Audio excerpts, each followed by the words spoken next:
Hi guys, I want to talk to you about this book. It's called The Boy, the Mole, the Fox, and the Horse.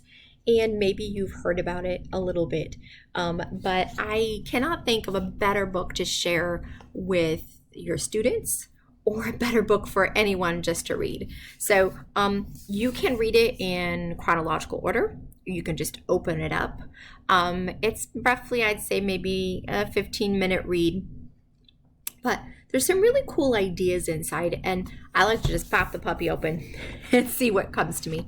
But one of the first pages, if you can, I know it's backwards, but one of the pages says, "What do you think is the biggest waste of time?" And it says, "Comparing yourself to others," said the mole. "I wonder if there is a school of unlearning.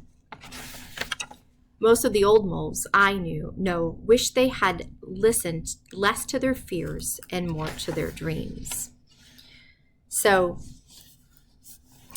there's so many wonderful ideas, but I think, oftentimes we learn things maybe that aren't the best lessons to learn from outside. The idea of keeping up with the Joneses. Maybe you're in a teach elementary school and it's being as pretty or as smart or as athletic as someone else. But it really just kind of celebrates the individual.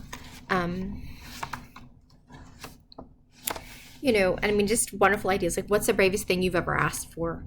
"Help," said the horse. There's just a lot of really cool lessons. So if you're interested, go ahead and pick that up. I think it would be really cool. Sometimes this book just kind of like really got me emotional. And